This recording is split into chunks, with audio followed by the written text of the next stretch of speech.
प्यारे किसान भाइयों, कैसे हो आप सब। मैं हूं आपका किसान दोस्त मोहम्मद सुबेर। तो फिर आज हम बात करने वाले हैं ऐसी खेती के बारे में जो आपकी ज़मीन को उपजाऊ बनाएगी। अगर आपकी ज़मीन बंजर है, बिल्कुल भी वहां पर कोई भी खेती आप नहीं कर सकते हैं, अनउपजाऊ है, तो अगर आप ये खेती करते हैं तो आपकी जो ज़मीन है वो उपजाऊ हो जाती है। अगर आप उपजाऊ ज़मीन पर करते हैं तो ये आपके लिए प्लस पॉइंट रहता है।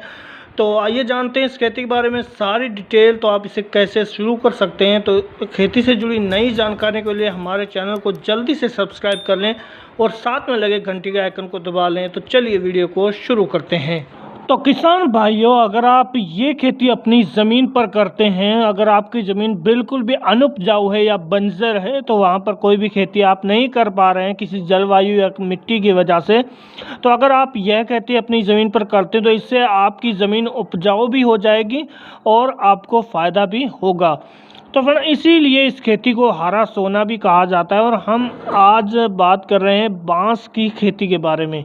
तो जैसा कि हमने पहले बता दिया है कि बांस की खेती के लिए कोई भी विशेष मिट्टी या जलवायु की आवश्यकता नहीं होती, ये हर किसी प्रकार की मिट्टी या जलवायु में हो जाता है। तो आपको बता दें फ्रेंड कि बांस की जो रुपाई वो जुलाई माह में होती है। और आपको बता दें इसको अलग से खाद देने की भी आवश्यकता नहीं होती, पौधा अपनी पत्तियों से खाद बनाता है और पानी देने की भी आवश्यकता इसको नहीं पड़ती है। लेकिन अगर आपने अपने हिसाब से चाहो तो कुछ थोड़ा बहुत पानी दे सकते हो।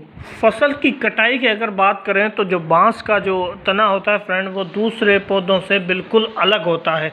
इसकी पुंजों से जो भूमिगत तना निकलता है वो बहुत तेज़ी से बढ़ता है। किसी किसी किस्म में तो एक दिन में 1 मीटर इसकी बढ़त देखी गई है।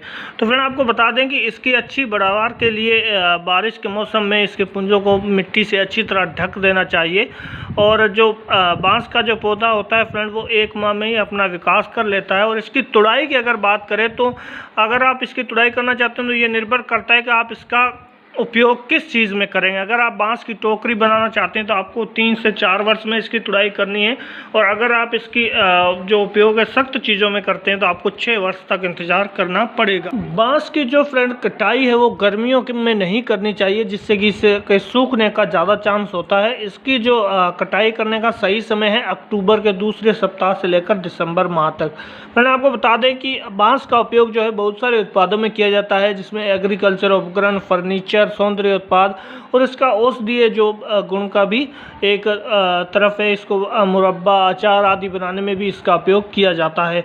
और आप अगर जो देहात किसान हैं या फिर जो एग्रीकल्चर से जुड़े हुए हैं तो आपको पता होगा कि बहुत सारे उत्पादों में जो आप यूज करते हैं उसमें बांस का ही उपयोग होता है। तो बात करते हैं इसकी लागत की। तो उत्तर प्रदेश के दसलपुर स्थित जो किसान है कमलेश सिंह, वो बताते हैं कि बंजर भूमि को उपजाऊ करने के लिए मैंने इसी बांस की खेती शुरू की थी, जो कि बंजर भूमि को उपजाऊ बनाने के लिए एक वरदान साबित हो रही है।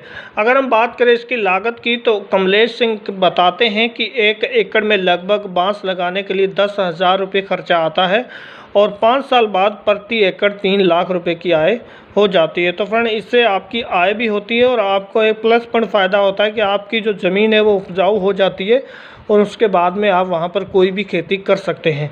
तो फ्रेंड आज की वीडियो कैसी लगी, वीडियोस को लाइक करें और ऐसी ही मज़ीद वीडियो के लिए हमारे चैनल को सब्सक्राइब करके साथ में लगे घंटी के आइकन को दबा लें।